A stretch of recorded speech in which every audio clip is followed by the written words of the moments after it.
everybody, it's OldSkuleNerd. Welcome in. This one is a special release. Okay, I don't know if you guys know, but over the last month, I've been experimenting with a second YouTube channel called OldSkuleNerd Live. And it's a place where we put all of the different things that I normally can't put on my regular YouTube, whether it be for contextual reasons or length reasons or copyright reasons.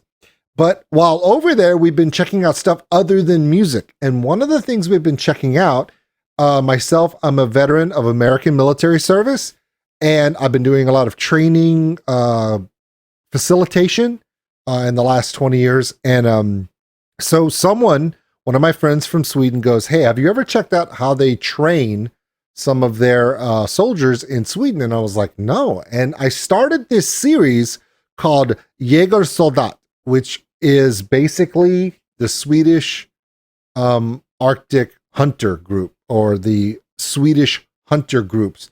There is this particular type of training that Sweden does where they take select civilians that are conscripts and they train them in a unique way to be light infantry, hunter groups, Jägers, where they can operate in small groups with limited support and do a lot of the defensive tasks that are needed for the country of Sweden. It's really awesome. And I thought that I would share one of our double series that we normally show on OldSkuleNerd Live, Anthax. This one is going to go on the main channel because a lot of people don't know about this. So I thought I would share it with the regular channel to give them a little taste. Come over to OldSkuleNerd Live to watch episodes 1 through 8. This is episode 9 and 10, and I will be posting it both on OldSkuleNerd. If you're watching at OldSkuleNerd, well, there you go. This is some of the stuff we're doing on the other channel. And if you're watching at OldSkuleNerd Live, thank you and welcome back to all of you who have really enjoyed these, because y'all understand I'm not trying to judge how Sweden does it. I just find it fascinating at the differences in the culture, the training focus, and how it differs from American style of military training. It's very, very different.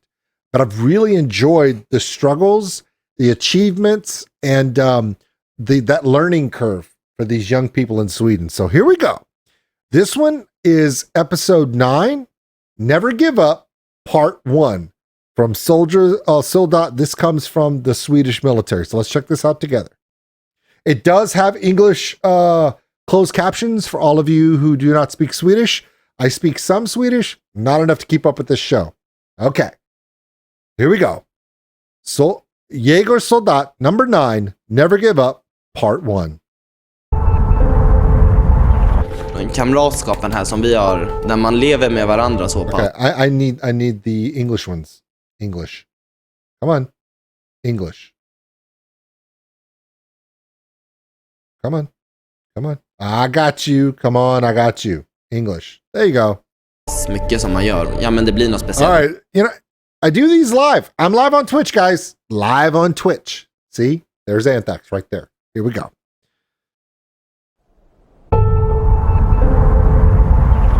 Kamratskapen här som vi har, där man lever med varandra så pass mycket som man gör. Ja, men det blir något speciellt.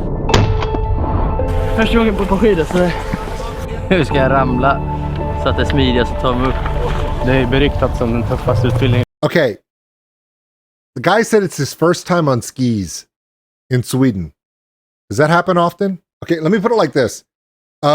In the military, in the United States military, we had guys that came from the city, urban areas, and when we went out in the field, it was like their first time in a tent in their life.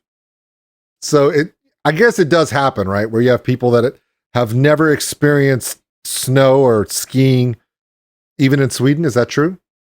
Anthax and others like him are above my head to let me know. Also, if you go into the comments and you have questions, if you're not from Sweden and something in this video gives you more question about Sweden, post it in the comments. I have a lot of amazing Swedish friends that will be more than happy to reply to your comment and give you the true facts about what it is maybe you're seeing that doesn't make sense or it's confusing you. I know I ask a lot because I have no idea half of this stuff. Du kan göra.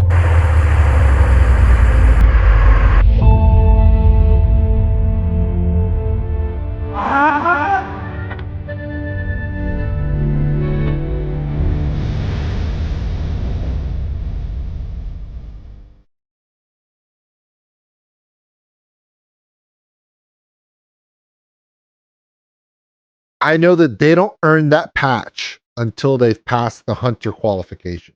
Is that true, Anthax? Let me know.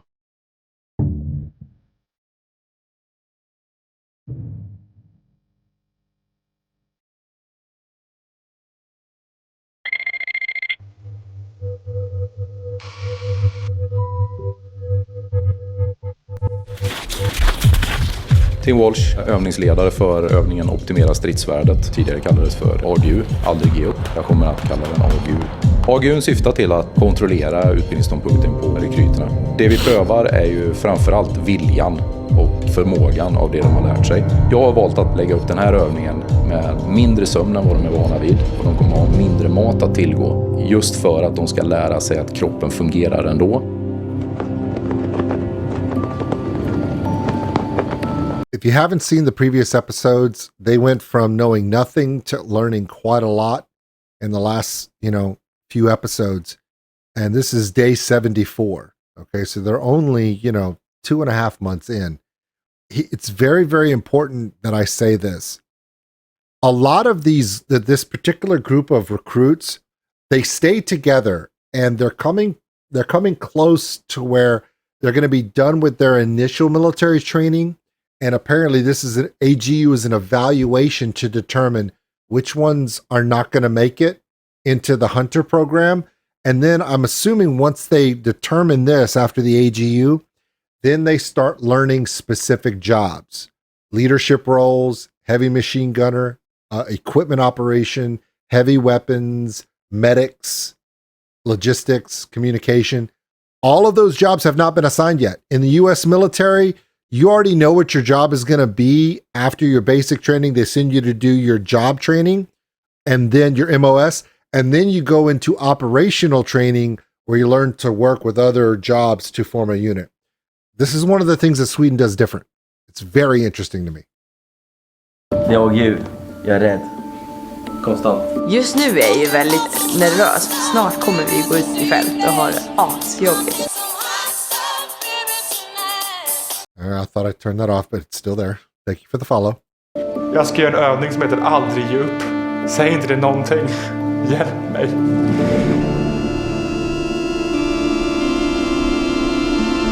It's ominous, man. Vi hade ju fått ett scenario egentligen. Vi hade någon mening när vi gick ut i fält. Där vi aldrig haft innan. Nu så var det ju en fiende. Nu jävla gubbar. Ta farväl av sängarna. Now there's an enemy. Is it the Finns? Is it the Danes? Is it the Nords? Are you just going to fight amongst yourselves? I have to ask these questions, or just wondering, who are the Swedes going to be fighting? Du får tänka mycket själva. Jag läser upp i spegeln här. Alla dina ord. Man kommer må riktigt dåligt och jag lär klaga som alla andra fältåkare. Also, if you have been following this group, they're really bad about leaving their weapons on the ground and behind. Hopefully they've learned to stop doing that, but it was pretty funny the last couple episodes.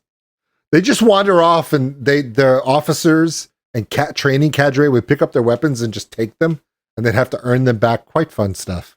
Att hoppa på en berg-dalbana, men det kan inte gå. Det är backen för. Det finns vissa som tänker att de bara får överköka nu. Och vissa skulle bli jävligt nervösa. Alltså just nu är jag taggad, jag vet inte varför. Ja. Det kommer gå över snart tror jag. Det är rädda, störa inom tillhört område minst till midnatt mellan söndag och måndag. Så vi kommer ju gruppera bakom fiendens linje, klara fienden. Jag vet att vi ska utföra störstrid. Jag behöver veta.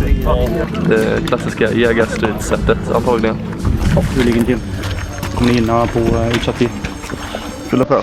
Absolut. Ja. Packningen vi hade var ju ryggsäcktal. Det är väldigt lite på er. Jag är väldigt taggad på bärarna. Det var inte riktigt allting som man vanligtvis brukar gå ut med. Men det kändes på axlarna. Snörarna. Åt båda håll. Ja, att åka. Så ja. Ja, nu kan man inte andas. Det är perfekt. Fint ut. Ja, bra. Ja, krigsrop på 3. 3. Upp, framåt.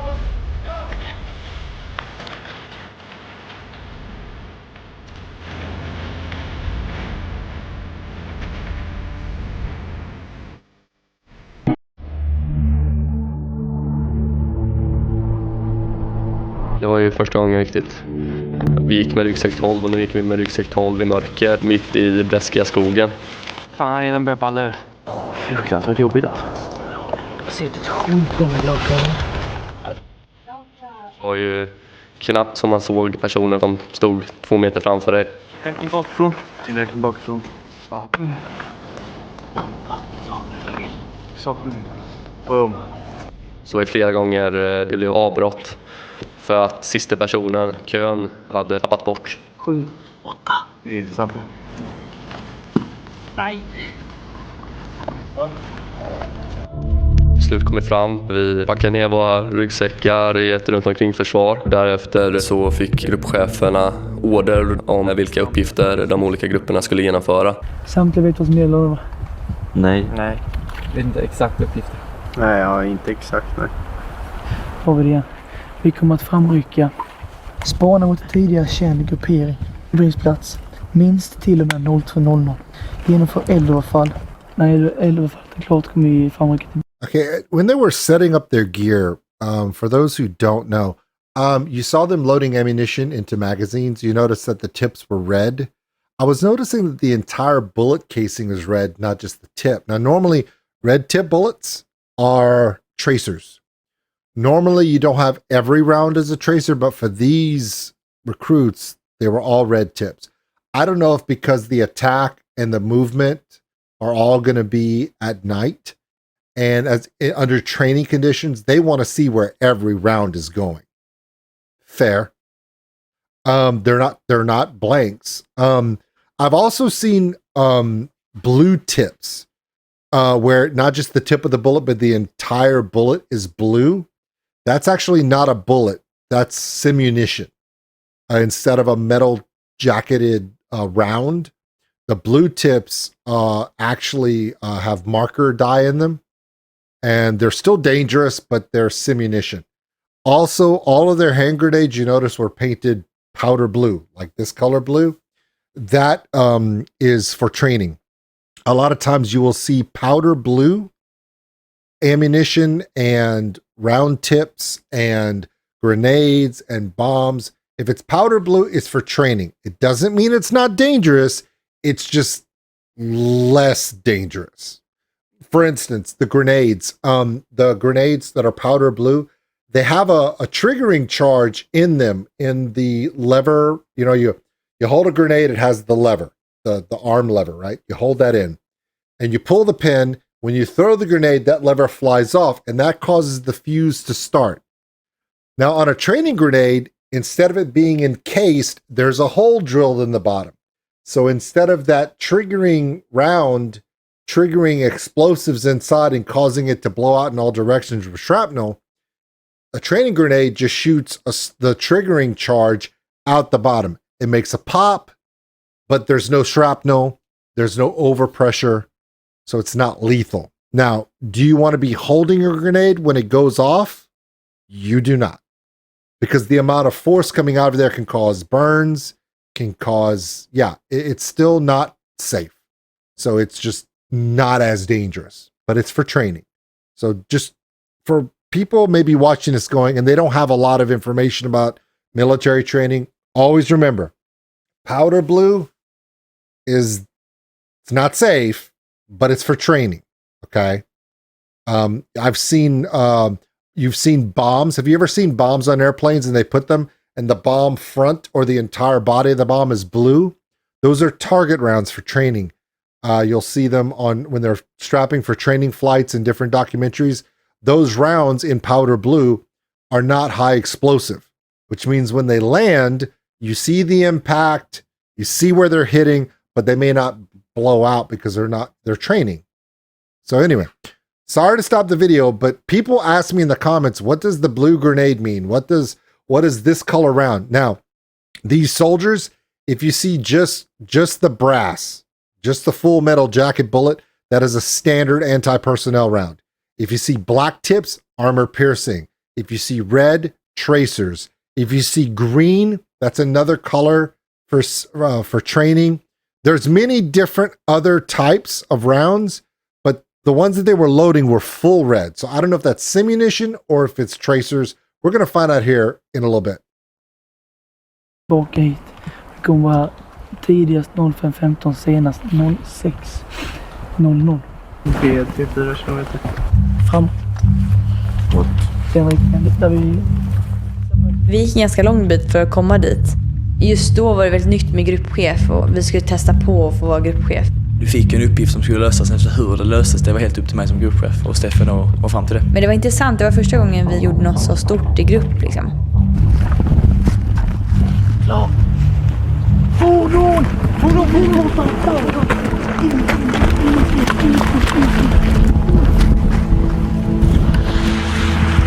Vi har haft en fientlig sökpatrull som varit ute och letat. Framryckt in i skogen för att gömma oss. Du ligger ner och bara tittar ner i marken framför dig och bara försöker göra det så lite som möjligt. Och du känner att ditt hjärta bara slår och du är skitnervös för du vet inte om de kommer att komma fram till dig och hitta dig. Och alltid bara gå åt skogen eller om du verkligen kommer att klara det. Det är spännande. Men vi har lite problem. Vi ska se vad gruppcheferna ska nu planera om lite. Vart är vi nu? Jo, framåt.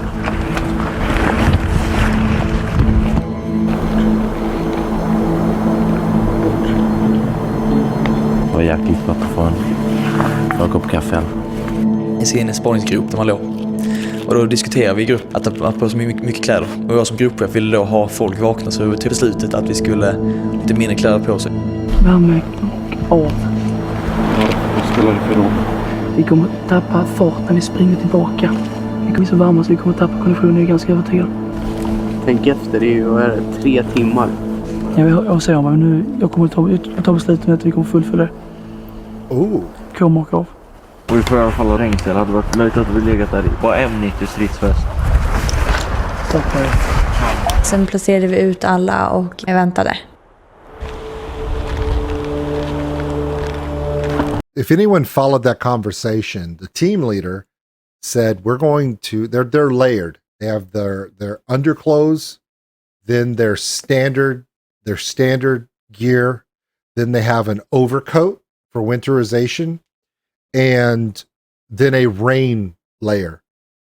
The team leader said that for this assault, they wanted to get rid of the rain layer and the cold weather layer and just leave standard operational battle dress for the assault. And their reasoning was, and I understand the reasoning, the wet weather gear could be a coated Gore-Tex, which when you move with it, your legs movement or your arm movement against your body makes a distinctive sound.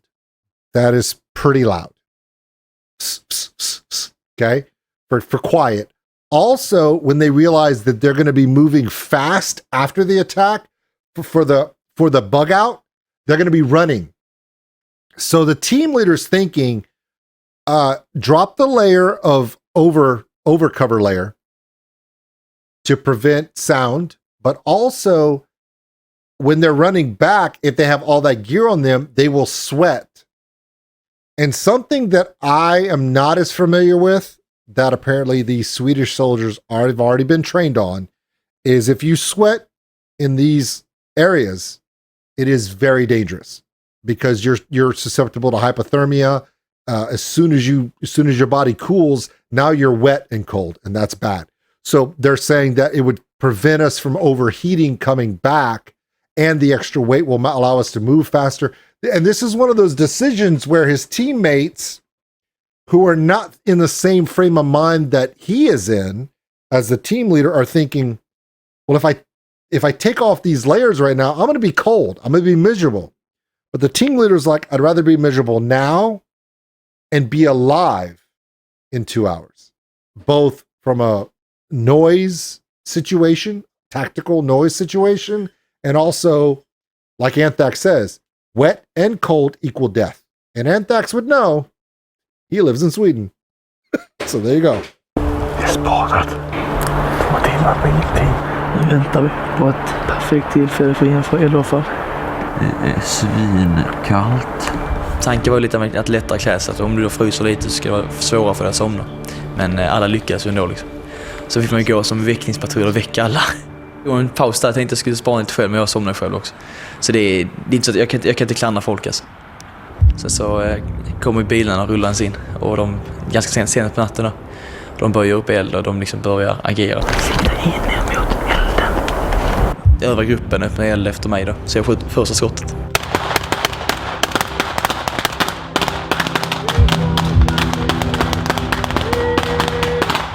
Now, this training has taken place after my term of service, both in a military service and operational outside of official military service. So maybe because the ammunition they loaded at the beginning, this is in Sweden, so I don't know. They're a NATO country and they're an EU country, so they're using NATO ammunition, but maybe the entire round being red is simunition, where it is a color-coded ammunition where they would go up to and they can see where the round hit on a tree or on a rock to show that, not red-tipped, which would be tracers, because obviously they are not going to be shooting live rounds at training cadre, right? They're not going to be firing live rounds. So obviously. So, yeah, so here we go. Ganska saftigt eldöppnande och man ser de här B-styrkorna falla ihop. Självklart var vi inte i hamn, men det var en bra bit på vägen. Sen var det tillbaks till förläggningen, 1 timmas återhämtning. Man sov ju inte en timme utan man sov ju 20 minuter mellan gångerna. Sen jobba om 10 timmar igen, så höll vi på så. Det var ju ett uppdrag på dagen, ett uppdrag på natten. Det var 12 timmars intervaller. Hållit observation mot ett fientligt område. Man skulle ju verka som en jägarsoldat, så det var ju störningsstrid, spaning. Yeah, I'm going to assume that this is simunition, where the entire bullet is red because it's actually not a rubber bullet, but it's a non-metal jacket round that when fired will fire in a fairly accurate direction, but when it makes contact, there's no penetration and it leaves a red mark. It's called simunition. It's been around for years. Similar to paintball, but you use a real rifle or uses a real round, so it's more realistic. Interesting. Very interesting.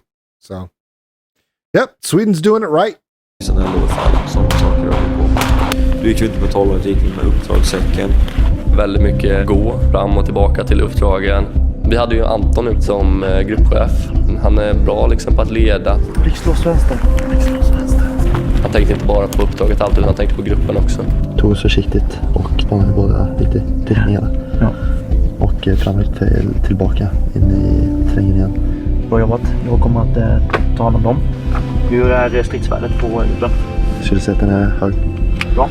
Det är trötthet, men det är lite segare än vanligt. Absolut. Och det blir mörkt och folk är sega. Det får du ta med som gruppchef för din planering. Bra. Och din nästa uppgift? Det som var jobbigast var sömnen, liksom, att vi inte fick sova så mycket. Gick det med ryggsäcken mitt i natten och bara nästan somna gående liksom. Det var 40 minuter jag sova totalt. Då fick han ta den idag. Och så, ja, får jag göra det någon annan gång.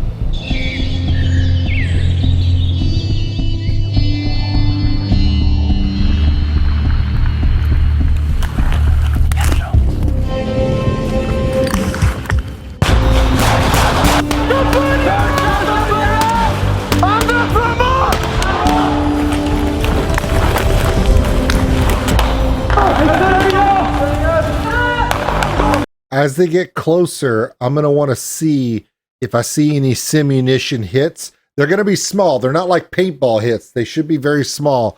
I'm going to see if I see any. På linje! Genomsök!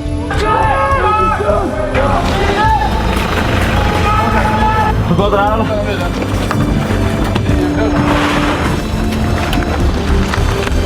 Ingenting än. Kolon!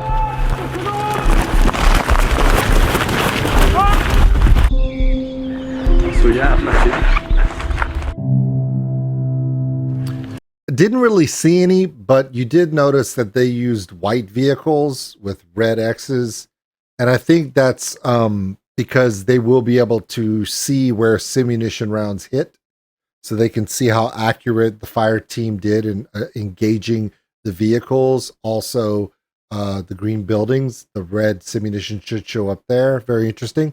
In the United States, we use something a little bit different. We use what's called Miles gear, and there's different variations of Miles gear going all the way back to the late 80s, early 90s. Miles stands for Military Integrated Laser Targeting Systems. And basically, everyone wears a sensor and a computer. You wear a vest, you wear a strap on your helmet, and it has sensors that detect on your weapon. There is a laser that's connected to the system, and it shoots a laser whenever your weapon fires. This is also integrated into heavy weapons and vehicles. So they can literally electronically manage kills, injuries, casualties in an environment. Now, Miles gear has changed drastically as technology develops. Now, the integrated and Miles technology can give battle commanders in a training environment a really broad sense, basically everything that happens on the battlefield, and can train leadership on how things either can fall apart or come together. It's a very interesting way that we do it in the United States and in NATO countries. But for this basic evaluation, simunition, small units, Miles gear, I think, really only works on a brigade division corps level, when you're dealing with multiple groups where you're trying to evaluate large movements. In this, you don't need that. It's a single squad, it's a single group, single platoon. So simunition is perfect for this. So it's pretty cool. Jag vet inte riktigt vad man förväntar sig med AG. Det är lite mer psykiskt jobbigt att ligga ute på uppdrag konstant i 2 dygn. Jag har fått 2 matportioner på 5 dagar, men förut så fick vi ingen mat på 4 dagar, så det är väl ändå positivt. Så att man försöker väl käka någorlunda mycket, så att om de tar maten så har man ändå fått i sig mycket. Efter det 4:e uppdraget så fick gruppcheferna nya order och vi skulle framrycka mot 300-metersvallen. Framåt, skytteled. Skytteled framåt. Det känns lite nervigt tycker jag. Men kul. Eller inte kul.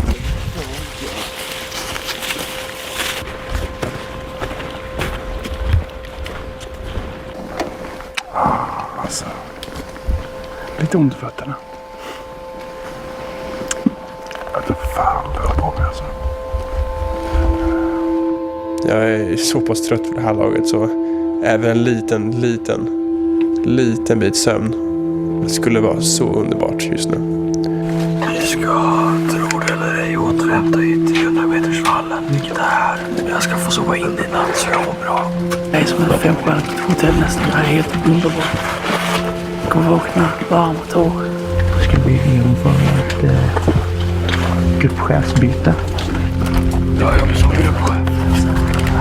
One of the largest simunition companies in the world is Armatech from Sweden. No, I'm not kidding. So they probably are using simunition, which, by the way, is what I'm talking about. Paint marking rounds that operate in the same weapon that you would use in real life, but simunition leaves the small paint mark. Yeah. So Armatech is from Sweden. So yeah, it's probably oh yeah, Swedes have access to all the good shit. Här har du inte kan orientera.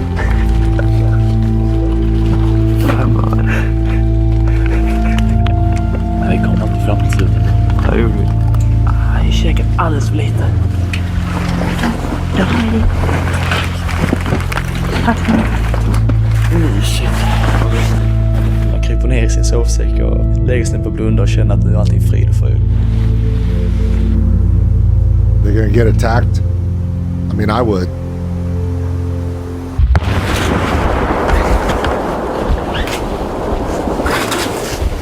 Called it. Skyddsutrustning på! Kom igen, hjälp på! Hjälp på!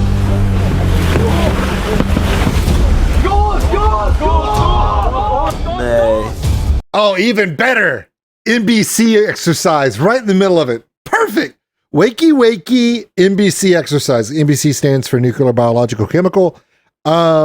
Yeah, I figured they would do something like that. This is something that every soldier needs to understand. If a country is willing to break the rules and attack a sovereign nation, they're not really worried about rules like the bans on nuclear, chemical, and biological contaminants. So we train this a lot in the U.S. military, and I know they train for it in Sweden, because it's a very realistic thing, you know. So they're gonna put on their masks, they're gonna clear. Whew, here we go. Inte skyddsmasken. Inte skyddsmasken. Det lät som en bomb. Vi hann sova i 20 minuter.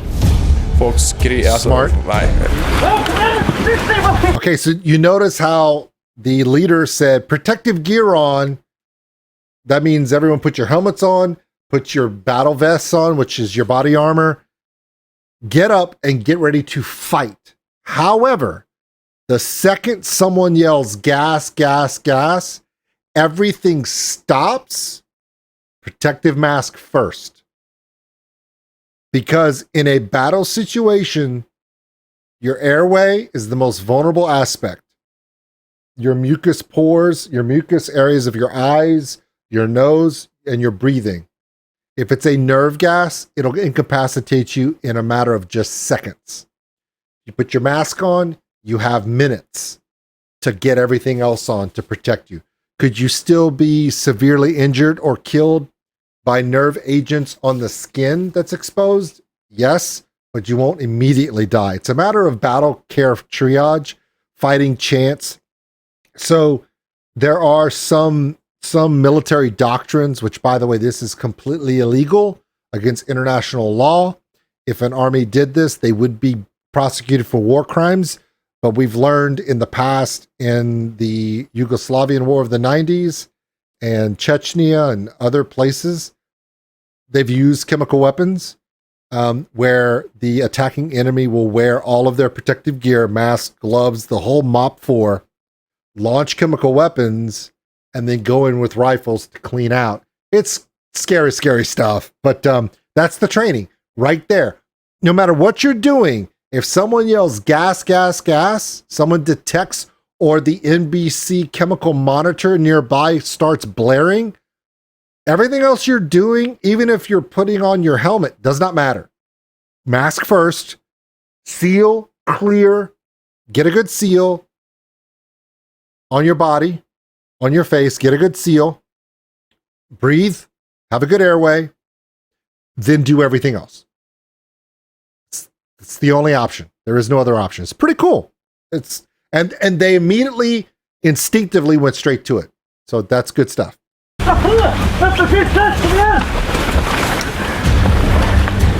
Herregud, men här kan jag titta på din ryggsäck. Lägg ner den.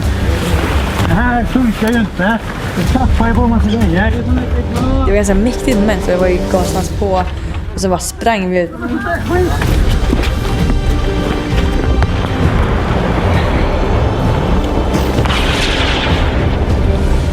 Himlen var helt så här färg. All right. Also, there's another thing. They're bivouacking, right? They're sleeping. Okay. If there's a gas attack, unless you're under direct fire, direct small arms fire, if you're under artillery barrage, you hunker down till it's over. If you're under engagement from a distance, like snipers and stuff, or if you're not directly being engaged by small arms fire on your position, you bug out. You clear the area. Because as long as you're in the contaminated chemical or biological or nuclear area attack, you are susceptible. You are under attack from that automatically. So their entire job is to gather their gear, and the people that are on post, on guard, on observation are looking. If it's clear and there's no small arms engagement, your leader already has a plan of action for their bug out plan. They train for this to automatically have at least 2 lanes, 2 directions for escape from that area. And there's a reason why. Are they running away? Are they retreating? Are they cowards? No. You cannot fight in a contaminated NBC environment effectively. The best thing for you to do is to bug out, decontaminate, set yourself up, reevaluate, prepare, and then re-engage. because in a contaminated environment, unless you're under direct small arms fire, as in your adversary has their chemical gear on and they're attacking you, unless that's actually happening, they're in just as bad of a situation as you are in that spot. Bug out, reevaluate, and re-engage. That's just the basic military training. And that's what they're doing. I really enjoy this. This is really, really good. It's really good. Ja, det känns Lots of flares. Totalt kaos, men det var mäktigt att springa igenom. Man kände tårgasen nog in. Hade man ju så mycket adrenalin i kroppen. Då sket man allt. Så bara springen härifrån med full packning. That's pretty cool. Okay, something that you may not know. CS gas or tear gas doesn't just make you tear, cough, and your nose run. You will feel it on any exposed skin. So these soldiers right now are feeling the tear gas on their hands. If this was a biological or chemical attack like mustard gas, their hands would be burned. So in some of these situations, you'll be told to put on your gloves and your exposed skin. He has bare hands, so they're going to feel it. And to make this as realistic as possible, the training cadre have deployed CS gas in the area so that these young soldiers get a realization of, oh, it's not just the cadre yelling gas, gas, gas to make us put on our masks to scare us or piss us off. It's because this is how it would really be.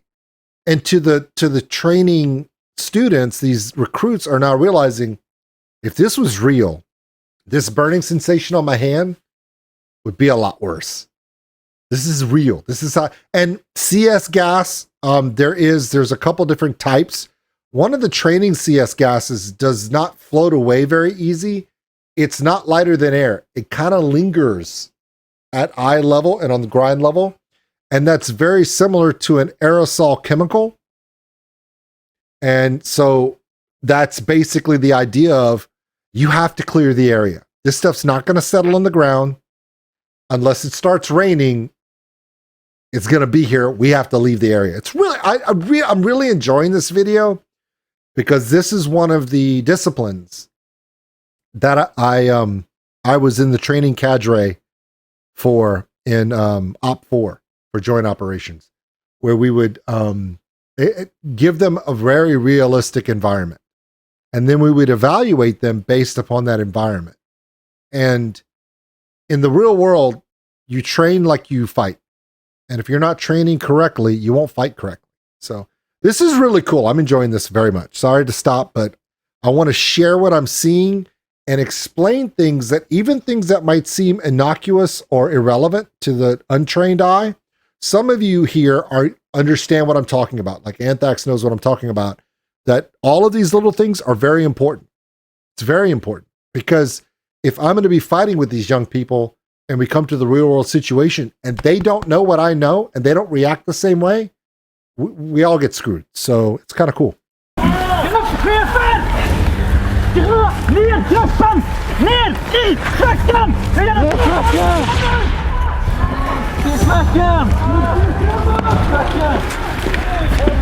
Och sen gick vi ner i ett hål för att liksom gruppera oss och få på utrustningen. Här, Patrik framför mig!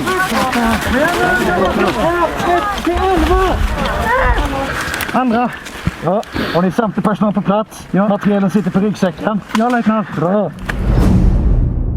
Sen efter det så blir det inte lika kul.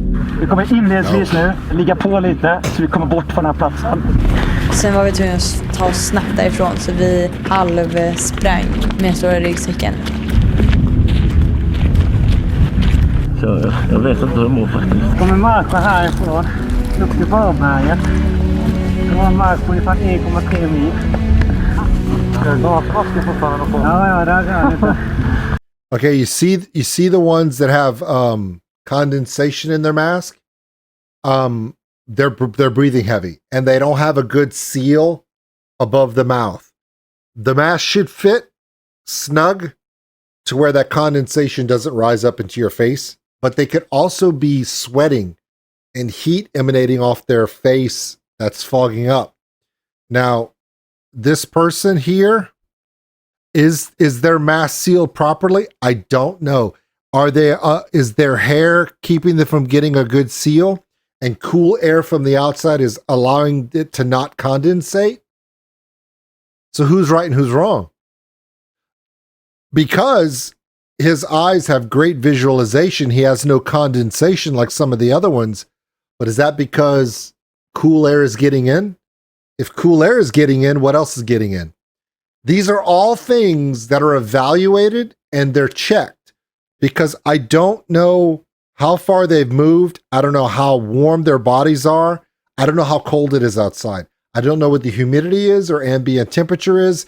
So all of these things, your training cadre, they're under their leadership of their lieutenant right now. Obviously, you heard the lieutenant was giving them directions on how to handle things. There is definitely the MBC training officer that does this, who can look at these different recruits and their masks and can tell based upon the condition and what they're doing if their mask is deployed correctly. And then they will then write that up and they will do corrective action. They'll tell the recruit, okay, I noticed this. Maybe you have a problem with this, and maybe you might not have a good seal, or you have a good seal, but you're not getting good airflow. So therefore you're having a problem with condensation, or you are pushing too hard, you're running too fast, and you're expending too much heat, and that's a problem. These are all things they evaluate. I know it seems crazy to most of you that are watching this. You're just thinking to yourself, all right, they got woken up, big bang boom, flares, gas, put your mask on, take off running with all your stuff. All of these different elements, even the things that seem aren't important, life and death, man. Life and death. It's crazy. Du kommer få en båt innan. Jag vet detta. Sen får jag knäcka. Ja, typ. Jag har jobbat där så länge. Så vi börjar gå. Och vi går. Och vi går. Och vi går. En bakifrån. Det skyddsmasken gör är att den begränsar ju syret. Den begränsar ditt synfält. Det är klastrofobiskt och det är för jävligt. Alltså jag hade verkligen tänkt att det värsta kommer hända. Och det kommer hända på AGU. Så att jag var beredd på att man typ kommer dö. Så det var faktiskt inte så farligt eftersom jag var verkligen beredd på det värsta. Ja, jag hade Okay, some of the things they're saying are correct. When you're in MOP gear, particularly the mask, some of them are saying it's fogging up, or I'm not getting enough air, or all these different things. 9 times out of 10, either your cartridge needs to be replaced because it's beginning to be saturated and that's why you're not getting good airflow, or this sounds weird, but a lot of you that have been through this training know, if you're not getting good airflow when you're breathing, that means because you don't have a good seal. When you have a really good seal and no air can come through the mask, it goes easily through the filter unit. It sounds weird, but it's true. If you have a really good seal everywhere else, then the air through the mask is better. If you don't have a good seal, what happens is instead of your air being expelled out the mask and through the filter, it's coming out here, which causes condensation, which causes the block in the lenses, or they feel claustrophobic. I know it seems weird, but it's, yeah. Tufft den marschen. Det kom några tårar. En annan ytterligare det som jag upplevde som mycket jobbigt var det att man har alltid legat i framkant fysiskt. Men det låg helt plötsligt sist liksom. Och det var, jag tror också att det är rätt nyttigt ibland kan man få den här, för att känna det att det kan man inte vara bäst. Och man fick liksom något sätt en flashback till varför man gjorde det här. Jag vill inte fråga mig själv om 15, 20, 30 år hur bra jag kunde blivit när jag väl var här liksom. Och kommer till den här insikten att shit, nu är jag ju här. Där jag ville vara inför en utbildning. Jag ville testa mig själv och se hur bra jag är. Och då blev det helt plötsligt en helt annan grej. Man kände det var någonting som var som någon annan kraft nästan. Liksom, tog in och fick en och vända den här negativa tankespanen till uppåt igen. Liksom, hur bra jag kan vara i min lägsta nivå. Så då helt plötsligt från ingenstans så blir liksom marschpass blir bara enklare och enklare och enklare. You get in the rhythm. Ungefär vad jag tror 9 timmar av vandring med paus inräknat såklart. Så kom vi fram.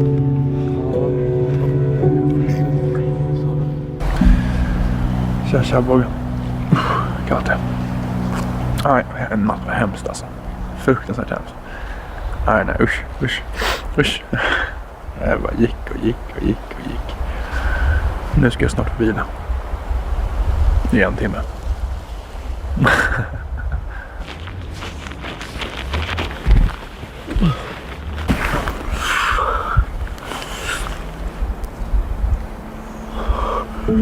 Karl var lite schysst så jag fick sova en halvtimme till. God morgon. Alltså jag tycker att det har gått bra fram tills nu på morgonen. Då var det svintungt. Another thing that these Swedish recruits need to learn is you're Sweden. If you're attacked by a major competitor, like the neighbor to the east, or whatever the case may be, and you're a defensive force, you're going to spend a lot of time bugging out, retreating, and reacting to being attacked. That's just part of it. So this is part of the training that they need to really understand. In America, a lot of our training is designed for offense. The best defense is a good offense. That's America's philosophy. A lot of you already know that. But for countries like Sweden, where a good national defense is national defense, you have to learn these things. You have to learn that you're going to be attacked versus being the person who's attacking. The problem with that is it's a constant barragement. It's a different psychological evaluation. It's hard. It's got to be super hard for them, especially if it's their first time. It's their first evaluation. End of the day, when it comes to field services, no matter which country you're from, if you're doing military service in the field, it just sucks. If it was fun, everybody would do it. It's never fun. Nobody has fun with this. Anybody who does have fun with this, they need to evaluate their life and should never hold a weapon ever.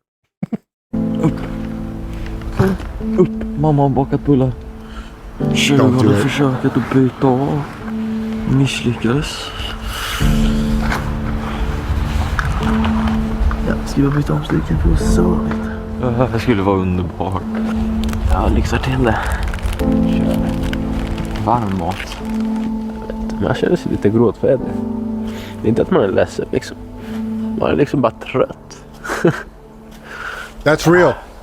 That is 100% real. I've had an emotional breakdown, not because I'm sad, not because I'm a baby. It's called emotional dumping. I've seen this happen a lot when you're in a high stress environment, even training, particularly under live fire, live real world combat.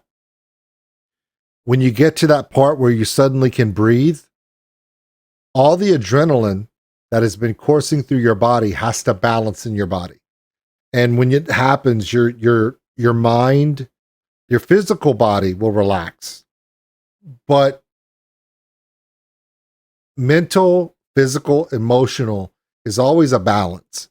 So when one finally comes down, the other one will come down. And so we train each other in battle buddies in the US for a reason. It's not just because two are better than one. It's because your battle buddy knows what you're going through. So when one of you dumps, the other one's like, I got you. I got you. You know, it's sometimes it's just a word. There's a feeling of loneliness, even in a group. It's not easy. But this is normal. What he's dealing with right now is not abnormal. It's not something that would be a negative. Having an emotional dumping your emotions, just emotionally letting it leave the body is the same thing as sweating. But from an emotional standpoint, this is not negative. You look for this. For the soldiers who never have an emotional dump, they could be sociopaths. And those are the ones you really worry about. Just saying. Och det är liksom inte över än, det är det som är det värsta. No, Christian, is definitely not over. Det började med att de skickade ut oss på patruller i de olika grupperna. Skulle vi börja reka inför ett plutonsöverfall som skulle komma till kväll. Allt det suger fortfarande, det är riktigt kallt. Kom och jobba på försvaret, det är jättekul. Man lär sig frysa jättemycket. Den här chans får man bara en gång i livet. Det är jättekul. För det är något frusit som... Jävlar vad liksom. Ja, skitsamma. Vi ska sabotera ett... grabbar, var det ammunitionsförråd eller? Artilleribatteri var det. Vi har fått orientering om att om fiender hör oss eller efter när vi har påbörjat våran attack så ska de kunna anropa på förstärkning i form av pansarskyttfordon inom 20 minuter. Börjar se byggnaderna. Vi har en lyspatrull som är redo att lysa upp hela området. Vi vet att när väl lysen kommer, då är det dags. Så hör man ett swoosh.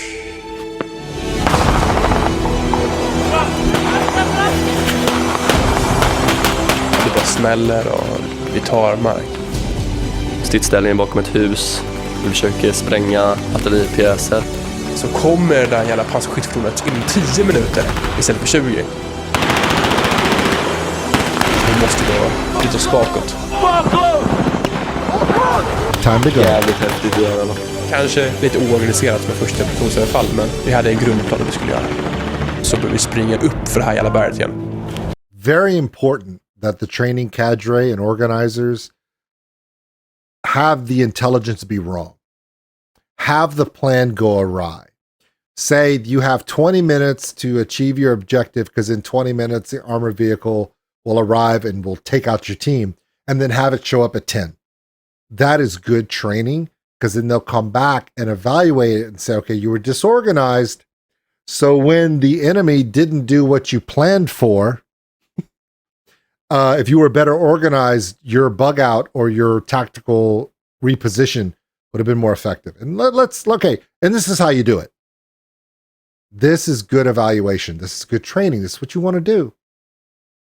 Look, if everything went according to plan, we wouldn't need militaries. I can tell you that right now. Here we go. Där när vi kom fram till grupperingsplatsen så ser vi helt plötsligt att de grillar hamburgare och... Nice! För mat. Av med stridsutrustningen, vapnet på stridsutrustningen, på med värmerocken och fram med kåsan. Det var riktigt bra. Hela jag är blöt. Har du minusgrader? Då ställer vi upp på linje bredvid och vi blir totalt uppspelta. Nu har vi förtjänat lite hamburgare. Detta är en fångövning. Motstånd och flykt är förbjuden. Jag kommer ihåg att kolla på min stridsfartskamrat och se jag munge för bara vända om. It's SEER training. This is the... Okay, number one, I knew they weren't getting those hamburgers. There's no way they're getting those hamburgers. Cadre would actually cook food next to the people in survival training to make them miserable. That's number one. But they took off all of their weapons, all of their protective gear, except for environmental. We don't want anybody freezing in the woods. Helmets, weapons, tactical gear, gone. Line them up. Now the training cadre, the OP4, they're now captured. So now they're going to teach them escape and evade. However, they're telling them, can't run away. This is all part of the evaluation. It's a psychological evaluation. Welcome to SEER training, boys and girls. And I have to say boys and girls because there's a couple pretty amazing women in this group. No, get down. They're standing around like, what are you talking about? No, dude, get down. Gå ner rakt i backen, det var ju ord och inga visor. Yep. Okay, we're going to go straight into episode 10. Then we do 2 episodes at a time. Straight into episode 10. Are you guys ready? Don't give up. Never give up. Part 2. It's got so much more fun. En kamratskapen här som vi har, där man lever med varandra så pass mycket som man gör. Ja, men det blir något speciellt. Alltså det var top moments på utbildningen. Det är beryktat som den tuffaste utbildningen du kan göra.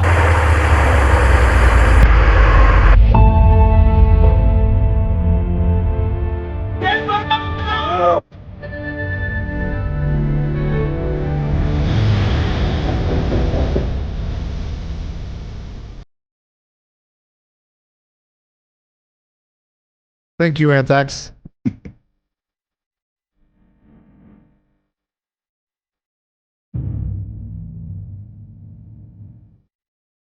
Don't give up. Never give up.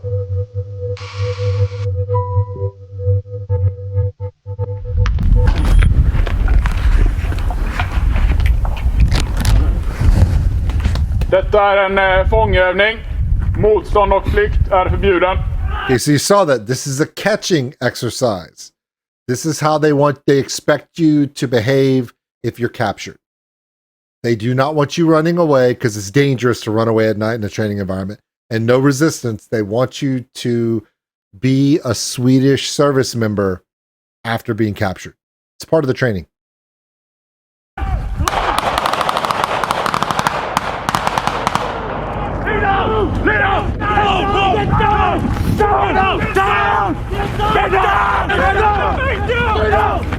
Vi har inte sovit på några dygn. Det här tar ju på en. Det är en känslig övning att genomföra. Det är väldigt psykiskt påfrestande för individen. Det var det för mig. Jag vet att min omvärldsuppfattning försvann helt. Ingen koll på tider eller platser eller någonting egentligen under en okänd tidsperiod. Det var lite blandade känslor där när man först blev tagen. Först blev man lite uppspelt. Fångövning, det kanske är kul att uppleva. Men när man får på sig den där huvan och plötsligt inte har någon uppfattning vad man är i världen. När man redan är komi, inte sovit på länge. Man blir lite konstig i skallen kan man säga. Så vi fortsätter att gå, vilket känns som en evighet när man har den här masken på sig. Man vet inte riktigt vad man är, man tror att man går i cirklar, vilket man kanske gjorde. Och sen kom vi in i någon slags lokal, alltså det var skitkallt. Och till slut efter några timmar av det där så orkar du inte bara registrera med vad som händer. Så du bara accepterar läget. Och hela tiden ville bara, nej, jag orkar inte mer. Jag går hem. Det gjorde man ju aldrig. Man var ganska disorienterad. Och det var också efter den här monstermatchen vi hade haft. Man kände att man var ju fortfarande inne i det här positiva tänket. Att man tänkte positivt. Hittade man nya tankemönster för att försöka göra det så bra som möjligt för sig själv. Det var ju obehagligt, men hade det varit på riktigt så hade det varit skitläskigt. I och med att man är så trött och du är väldigt, väldigt sliten. Så vid stundtals så trodde man att det här var på riktigt. Och man var ju verkligen riktigt, riktigt rädd. Rätt för det så blev det liksom en annan... De behandlar lite annorlunda på backen, att nu är det något som händer. Men istället för det så vips vaps och drar de av huvan. Fram igen. Ni är fritagna. Ni befinner er nu här nere. Ni ska framrycka i östlig riktning. Ta av er värmejackorna. Kom iväg. Och sen håller ni högsta möjliga tempo. Inte på något sätt pressa ut. Vi ska bli varma. Bit ihop nu. Ni har kommit jävligt långt hittills. Kör hårt. De här minuterna efter man blev fritagen så bara sprang man runt i cirklar. Man bara sprang. Jag trodde på att man var åt rätt håll. Det gäller verkligen att liksom komma tillbaka till grunderna. Liksom, försöka förstå vad man håller på med och anpassa huvudet igen. Men det var sjukt det där med många tagare. Var fruktansvärt. Ja. Skojar vi för oss? Ja. Levande eller död? Vilken lättnad det var att ta sig därifrån. Efter kanske en kvart fattade vi först vad i helvete har hänt.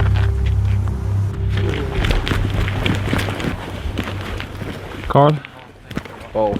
Det är det. För jävligt. Just den marschen var lite jobbig för då hade jag druckit för lite tidigare. Så jag var ganska uttorkad i kroppen. Jag kände att hjärtat gick ju i 110%. Du var helt slut av att bara gå vanlig takt.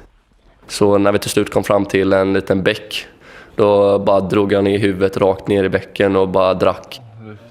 Så då var det ju ny karta, ni ska dit. Man hade ju återigen gjort misstag att förvänta sig återhämta, för det var ju bara att glömma och drömma egentligen. Där ska vi upprätta grupp i vack och återhämta.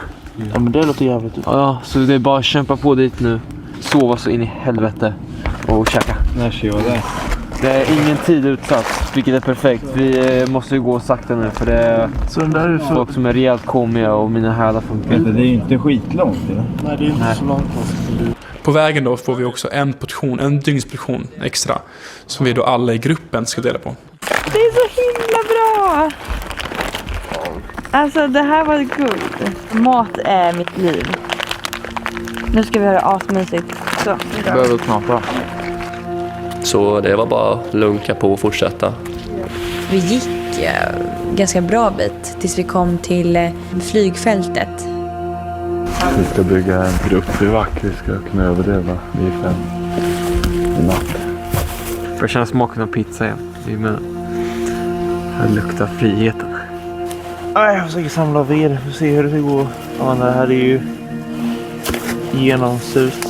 Så kan vi ha elden här. Så bygger vi bakåt och stampar undan lite grejer. Kommer du bara lägga den i klykan här? Det är ju några minusgrader. Det måste ju vara någon form av konstruktion. Vi kan inte bara lägga oss rakt ner på marken. Får dock inte upp någon eld. Allting var ju blött och äckligt. Vi bara lägger oss ner, kramar upp oss så gott det går, sover så tajt som möjligt, sola 2-3 timmar innan i alla fall jag vaknar av att mina fötter känns som de håller på att dö nästan. Ja, fötterna blir för kalla och börjar domna av och då var det bara dags att bara ställa sig upp och börja gå runt, få lite värme i dem igen. The reason why their feet are getting cold is because you're not walking. Your feet are your furthest extremity. Your feet will get cold before anything else. Also, they've been walking for kilometers and kilometers and kilometers. So their feet are going to be wet. Your feet do sweat, so they're cold, they're wet. They don't have socks to change out. And I know that changing socks regularly in those conditions is vital to prevent frostbite and hypothermia. So yeah, it's getting rough.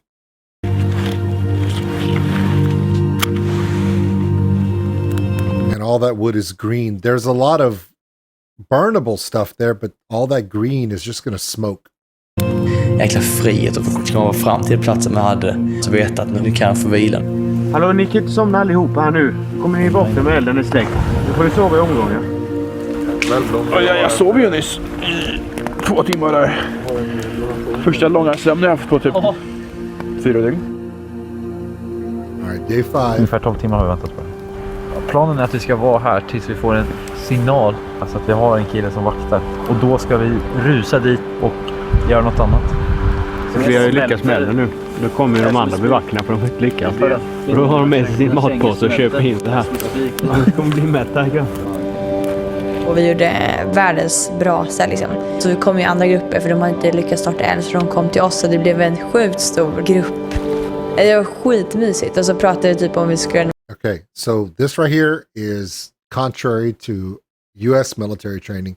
If you're in a bivouac group in a squad and you're told to move as a squad and one squad's capable of building a giant fire, so all the other squads come gather on the fire, you are one big fat target. Vi kom hem och gjorde en massa listor typ om man skulle äta och sådär. Alltså det var det bästa på lagen. Top moments på utbildningen för att man var så deppig innan och sen så var det ändå så här lite glädje. Wow! Vem fan har lagt in en spränggranat där? Så säger vi har faktiskt gått igenom lite nu. Men alla har i alla fall tyckt att det varit roligt att vara ute nu. Jag har sett vår julgran. Jag tänkte det har ändå varit första advent nu. Och det är jävligt gott att bara ligga framför en jägar-tv med kamraterna och bara snacka skit. Man öppnar sig så fint mot varandra tycker jag. Ja, det är första gången i mitt liv nu denna veckan så jag har legat skedat med en annan man. För att det var så jävla kallt ute. Och den värmen vi gav varandra var helt underbart alltså. Jag ser min framtid som jägarsoldat. Jägarvågen, basken. Det slutar inte där utan Gud fortsätter. Och sen på natten så kom befälen och sa att vi skulle riva förläggningen, så skulle vi samlas vid ett fält. Det är varmt och gött än så länge när man står här och eldar upp det sista man bevackar. Vi samlades hela plutonen då. Godmorgon. Vi kör Pizza Hut i Linköping på fredag morgon. Det är så jävla bra. En fötter och tejp och kan gå igen, det är helt underbart. Hej. Gå då. Hello. Har det gått bra? Vad har ni varit? Vi får en buljong blandad med energidricka som smakar jättegott. Det var säkert jätteäckligt, men när man är så låg på energi så smakar allt nästan hur gott som helst. Ja, lite värme. Jag är glad, jag har mycket skavsår så det känns det kommer bli jättejobbigt. Och det som händer då är att Walter sätter värmet upp oss. Flytta oss tillbaka till Karlsborg. Knyt era nävar. Motivera er själva. För att snart kommer en jobbig stund. They all thought it was over. Oh, we're gonna go to the Pizza Hut on Friday, dude. We're so done. And then the commander, not the lieutenant, his boss shows up and goes, "The difficult stuff's about to begin, so y'all need to suck it up." Their whole world just went to shit just now. Att påbörjas då. Nu är det inte långt kvar. Allting har ett slut. Och så går ni i mål här nu allihopa som ett lag, som en grupp och som ett stridspar och som goda vänner. Ett av de första stegen i eran karriär. Bra. Och 2 kolonner. Följ mig. Framåt. Så började vi gå snabbt. Så bara, ja men det här är ändå helt okej. Det här kan vi gå. Och sen så började vi springa. Och för mig var det lättare att springa för att jag har så korta ben liksom. Språngmarsch tillbaks med förvaltaren. Som trots sin ålder är för jävlig när det gäller att springa. Alltså jag hade så ont för fötterna, jag hade så mycket skavsår och det var alltså många som inte mådde bra. Jag hade glömt ta mig kroppsskyddet som jag hade, som alla andra hade tagit av innan. Då kände jag att det var lite hopplöst. Åt helvete alltså. Det är för jävligt det värsta jag gjort i hela mitt liv. Allihopa ska med in på livskadon. Alla här ska klara övning aldrig upp. Är ni med mig? Det är bra. Kom igen. Det är bra. Kom igen. This does happen. I have been in many training evolutions where it's days, right? Everything hurts. You've got blisters. You've got chafe between your legs. You haven't eaten. You haven't slept. You're dirty. You're filthy. Everything hurts. And then you realize you're close to the end, or your commanding officer says we're almost there, and it just happens. And there's no greater feeling. Here's a problem. I wonder if it's actually over. Det var att vi tog oss hem tillsammans liksom. Kamratskapen här som vi har byggt upp och som jag tror är på väldigt många militära förband och folk som genomför grundutbildningar. Ja, det är svårt att sätta fingret på, men att när man lever med varandra så pass mycket som man gör och att så blir det det blir något speciellt. Jag kommer att kolla runt och ser att alla mådde så jävla dåligt och försökte inte falla själv. Den sista biten där när man kom in. One thing that we did in a specialized training we did was there was a 20-mile road march at the end of an evaluation period, and it was with full pack. And I remember the last mile, halfway through you thought you weren't going to make it. The last mile, you were a whole different person. The body just says, I just got to get to this. And you find the energy, and all of a sudden, people who were saying, I'm going to give up, or I don't want to do this anymore, just 3 hours or 4 hours before this are now capable of doing anything. It is a psychological situation. Now, they're going to finish this bit of training, this one evaluation. The commander did tell them, this is the start. It gets much harder from here. This is the first evaluation. This is just for the training cadre and evaluators to see who even has qualified, who has done well enough to even continue to the next level. Because it gets way harder. This is just the first level. But it does feel good when you finish it though. Innanför murarna, då kände man att benen bara dog. Man kände sig lite svimfärdig och visste inte riktigt vart man var, men då har man ju kamraterna där som hjälper en och stöttar en. Och det gör väldigt, väldigt mycket.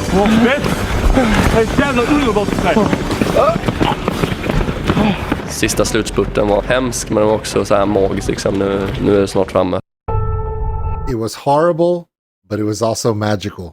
You see how he said that? A lot of you that have done this sort of things in different countries in different ways, you know exactly that feeling. It's a weird feeling. You never feel that way again in your life.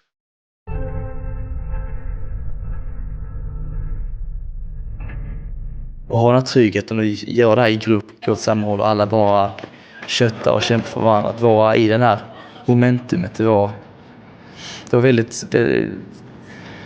Man levde.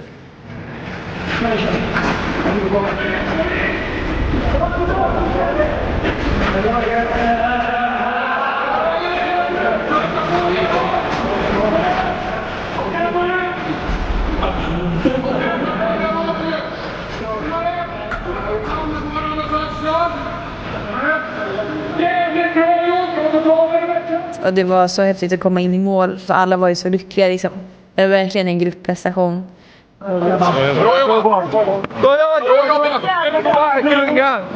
Åh gud, slut. Man mådde så jävla piss. Men samtidigt mådde så jävla bra också. Folk gick ju typ fram och grät på varandra nästan. Bara en perfekt gruppdynamik och en av de här bra tillfällena i GU som man verkligen kommer ihåg. Ja, den är slut liksom. Moment av GU är över. Fy fan vad skönt att vara.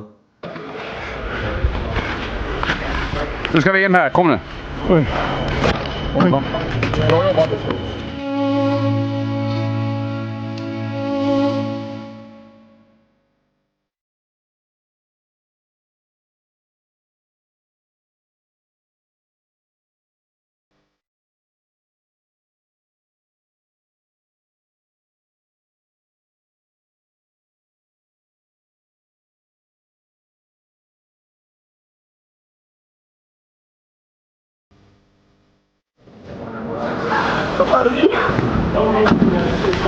Bra. Tack så fan alltså. Jag vet inte fan faktiskt det. Jag står här i alla fall. Tack vare kamraterna. Äntligen hamningsövningar. Har vi saknat här? Eller har vi saknat här gubbar? Ja. Köper.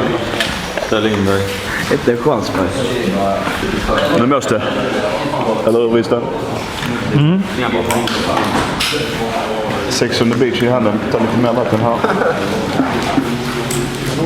Ja.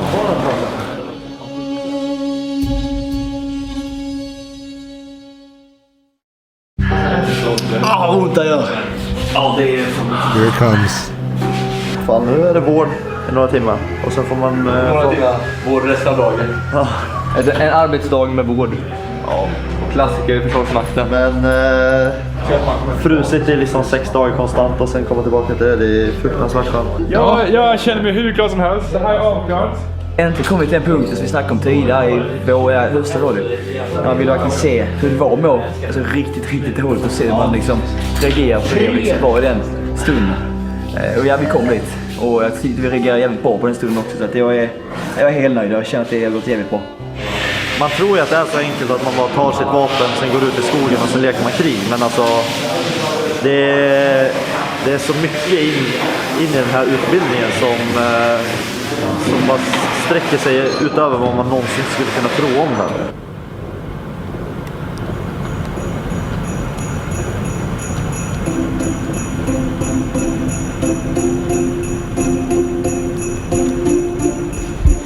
Nej men, det var enkelt då. Så hade vi ju 2 veckor där vi då bytte plutoner. Jag till exempel gick över till första pluton och då får en annan uppgift. Och efter de 2 omorganisationsveckorna så har vi då en ledighet på 3 veckor ungefär. Ja, det gäller att tjocka upp sig rejält nu under ledigheten. För nästa är att frysa. Men vi ska lära oss frysa på riktigt som de säger. Vi ska alltså upp till Kalix och ha vinterövning. Ja, This is something we don't do in America, but I can understand why they're doing it. So they finish that training evolution. Then in 2 weeks, they have a reassignment, shuffling of the platoons. And then they're going to have 3 weeks of leave. Why? Because that's coming. Winter is a completely different training environment, right? So they're going to go home for 3 weeks and put on some weight. Because you burn so many calories and so much fat trying to do simple things in winter environments. I don't understand it, but from what all of you have told me, it's 100% true. It's very interesting. Oh, we're going to do some polar training? Yay! Det kan bli väldigt kallt uppe. Mycket snö. Jag ser inte fram emot det. Fan, det kommer bli kallt alltså. Jag är mest taggad för isvaket. Ja, det kommer bli grymast. Isolera min termos här så att man inte får köldskador när man håller i den. Julfesten var ju också någonting man hade sett fram emot liksom. äta mat, ha trevligt, och ha lite spex. Vid fara anmält vadå? Ja, men det var ju väldigt kul att vi kunde driva lite med befälen. De var ju inte beredda på vårt spex. Första dryck, håll upp! Ni är alltså alla tappat bort er första dryck. Säkerhetsgenomgång slut. Tomten tar befälet. Kvällen var väldigt trevlig för man fick liksom på ett sätt lära känna lite av befälen. Riktigt bra kväll. Det har varit så jäkla mycket bra framträdanden. Fan, det här går. Vi är mycket starkare än vad vi tror. Det här kommer vi fan att klara liksom. Vad det som får mig att fortsätta, det är att jag verkligen vill så här, klara av den här utbildningen. Vi är ett lag. Så det känns som att vi gör det tillsammans. Det känns inte som att man gör det själv riktigt längre. Jag trodde jag skulle ta mig max 2 månader in i utbildningen, alltså ryka under AGU. Men det gjorde jag inte, utan man klarade av det trots allt liksom. Nu är man ett steg närmare basken, och ett steg närmare jägarslutmålet. Man känns väldigt skönt att få göra en riktig bock och verkligen bocka av någonting. Däremot så står ju vinterövningen, eller lomben, som ett mörkt moln, som en mardröm, som en ond vålnad som vänder på en andra sidan den här ledigheten. Under vinterutbildningen så läser soldaterna att genomföra exakt samma saker som de gör i skogen, men i en vintermiljö. Det är kallt, men jag tror att det kommer bli ganska kul också. No. It's not going to be fun. All right, so there you go. That was episode 9 and 10, Do Not Give Up. Very interesting evaluation. I want to share with you guys a few things that I thought about at the end of this. No matter, and I'm just going to give you a couple of examples. In the U.S. Army, in basic training, it's 8 weeks. At the end of the 8 weeks, around week 7, you do what's called an FTX, Field Training Exercise. It's a summary evaluation of everything you learned in the first 6 weeks of being in the Army. Similar to what just happened in this video, but in Sweden. In Sweden, they call it the AUG, and it's an evaluation. It's a summary of everything they've learned. At the end of it, you realize how far you've come. And you feel like you've accomplished something. And in that time, the training cadre kind of let their guard down, and they let you feel like you're part of the club. Like you've gotten to that first part, that evaluation, that field training exercise. For the U.S. Army, you finished your basic training. You are now officially a U.S. Army soldier, a private. In the Swedish military, it's very similar. They go to the Christmas party. They start congregating and fraternizing and having conversations openly with training cadre in a way they wouldn't normally do when they're in training. And you realize how far you've come. Now, that field training exercise, or the AUG, is that evaluation period. Now, here's the thing. In the U.S. Army, it's like that. In the Marines, in the U.S. Marines, it's very different. In the Marines, it is more specific. In the Marines, similar to the Swedish hunters group, the United States Marine Corps does a crucible. Think about what they just did in the AUG, or what we do in a field training exercise in basic training in the Army, and multiply that times 3. But at the end of that, you are a United States Marine. It's a very distinct honor, and it's something that you are for the rest of your life. It's very, very specific to that branch. So I don't want to compare this or what we do in the U.S. Army to that. That is a little bit different. But there are similarities between the field training exercise evaluation at the end of basic training in the U.S. military, Army specifically, and what just happened here. At this point, these recruits stop being basically recruits, and now they are Swedish military. Are they hunters? They are not hunters. That requires more training further down. But now they've felt a sense of accomplishment. At this point, they're evaluated. Some will go on for hunter training, some will not. Same thing in the U.S. military. Some want to be different jobs in the U.S. military. Some will be able to do that based upon the evaluation. Some will not. As he said at the end of this video, there was some reassignments between platoons. And I'm assuming that they built a strong team to continue hunter training. Now, there's also something that occurs in the U.S. Army training that happens on here. At the end of that field training exercise in the U.S. Army versus this, at the end of that, there is a sense of relief, there's a sense of accomplishment, and you realize, hey, I can do this. It's very, very important to accomplish that, to feel a sense of accomplishment. Why? Because of what comes next. You start to learn job-specific training. Then you start learning field. In the U.S. Army, you can go through basic training, do your field training exercise evaluation, but you're still not even combat qualified. You have to go to combat training, which is another aspect of training outside of your job. Similar for these hunters in Sweden, to be a Jäger, to be a hunter, the stuff is really going to start up because just like in the U.S. military, the op tempo, the operational focus, where you're going to be stationed, in what environment, similar in Sweden, you know, if you're going to be a hunter, you got to do this in winter. You really got to be able to do this in winter. And so they know what's coming. Are they prepared for it? We're going to find out in the next video.